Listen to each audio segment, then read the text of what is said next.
El tema de la Constitución y la reforma constitucional es bastante amplio y nosotros vamos a seguir analizando este tema con el abogado, catedrático, comunicador Manuel Conde. Gracias por estar con nosotros aquí en El Día.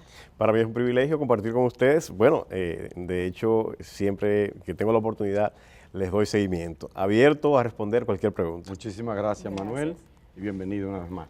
A ver, la pregunta. Vamos con la pregunta. ¿Qué busca? La dejó Rosario y es su artículo de hoy. La dejó Rosario en la mesa. ¿Qué busca Abinader con esta reforma constitucional? Mira, yo creo que es una reforma importante para la República Dominicana.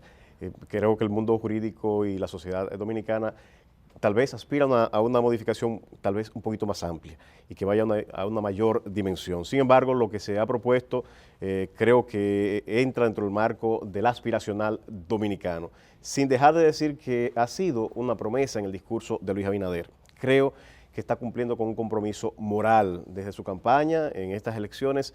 Ha hablado habló de forma reiterada de que los aspectos propios atinentes a la repostulación electoral había que asegurarlo para que generaciones futuras no abusaran, como ha ocurrido en el pasado, de esa posibilidad de modificar la Constitución para ellos reelegirse de forma indefinida y establecer el lamentable caudillismo que castra muchas generaciones y que afecta a la misma democracia porque afecta a la alternancia en el poder.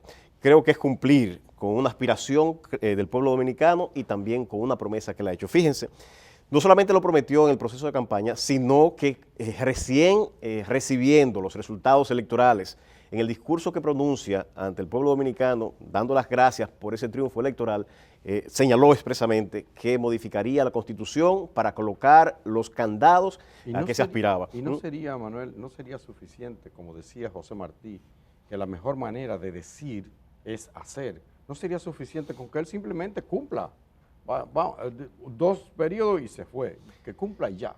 Mira, ¿no bastaría con eso? Yo creo que un estadista que tenga una buena visión debe gobernar para las generaciones presentes y para la posteridad.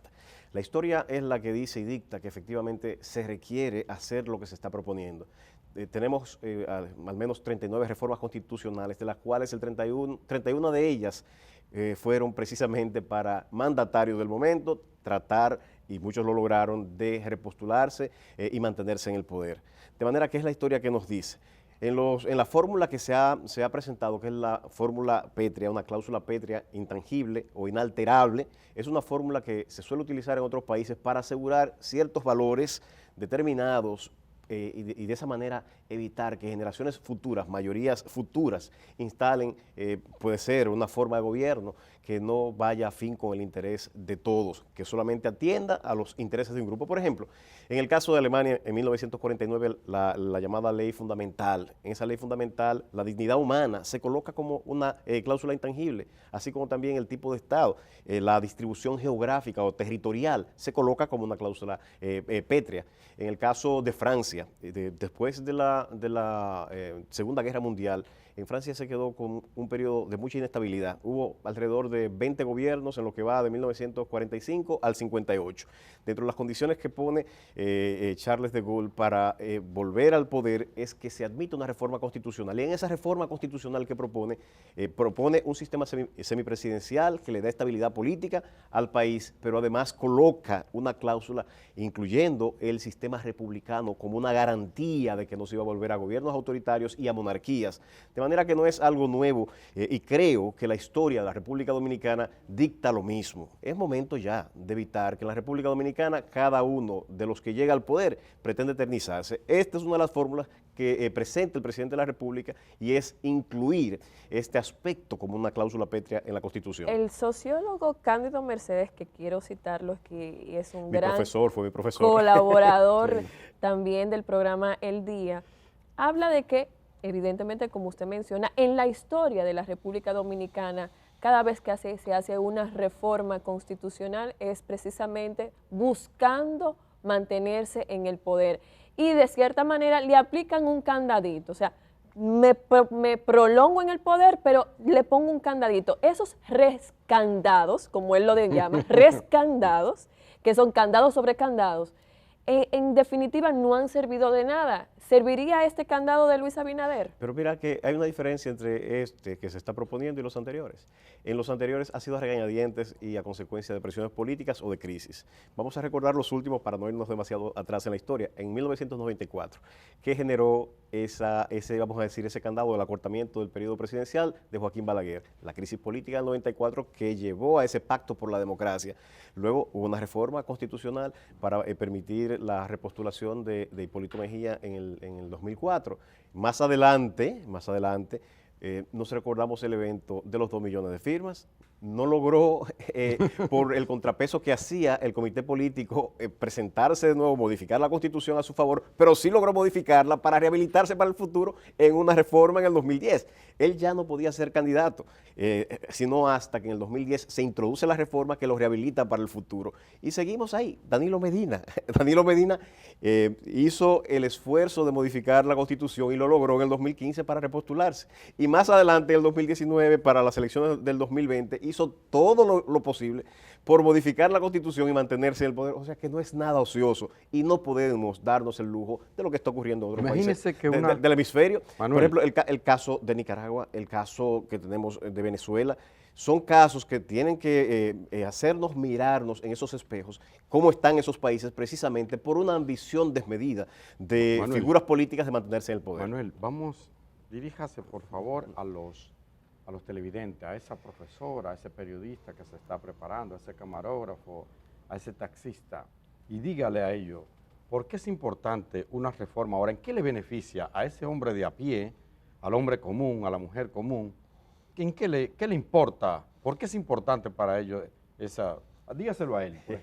Mira, la reforma tiene varios matices. El primero es el que va a tener más calidad en la democracia y la institucionalidad.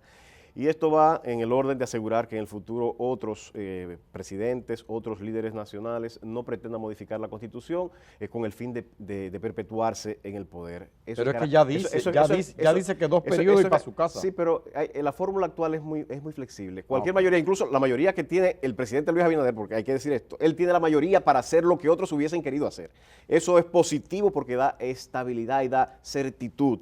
¿Cuántas veces no nos hemos quedado con la incertidumbre de hasta el último momento, va a ir ese candidato como presidente, el presidente se va a repostular o no se va a repostular? Hasta el último momento de la historia, haciéndose el indispensable, y no hay nadie indispensable, y creo que es positivo incluso para la cultura democrática de la República Dominicana que alguien que tiene el poder de quizás hacer lo necesario para quedarse, proponga una modificación para evitar que él y hasta otros hagan esto. Pero por igual se robustece la institucionalidad cuando se blinda al Ministerio Público. Una de las promesas precisamente de Luis Abinader ha sido tener un Ministerio Público independiente y designó a una persona con una trayectoria profesional como es el caso de Miriam Germán y de manera fáctica le dio precisamente esa dimensión de independencia, pero no puede ser solamente una cuestión de la decisión de un presidente. Se dota en esta reforma constitucional de un marco institucional en la Constitución para que todo aquel que pase por el solio presidencial tenga que respetar la independencia del Ministerio Público con 2 fórmulas. Una fórmula es modificando. El mismo presidente con esta reforma se está quitando el derecho, la facultad, la prerrogativa de designar de forma unilateral el Procurador General de la República. ¿Y qué más paradigmático que ese? Que aquel que tiene a su cargo ejecutar la política criminal, quien puede perseguir el más alto funcionario dentro del Ministerio Público, sea independiente. Eso es una garantía para todos. Y esta fórmula va, reitero, en 2 sentidos. El presidente de la República va a hacer solamente una propuesta y es el Consejo Nacional de la Magistratura que lo va a designar. Pero no se conforma con eso, sino que además se crean unas condiciones adicionales que no existían. 2 de ellas voy a citar porque el resto son comunes a otras tantas. Una de ellas es precisamente la que tiene que ver con no haber participado como una figura prominente en algún partido político o no haber sido candidato político de algún partido a una posición electiva al menos 5 años antes de su momento de elección. Y por el otro, la inamovilidad.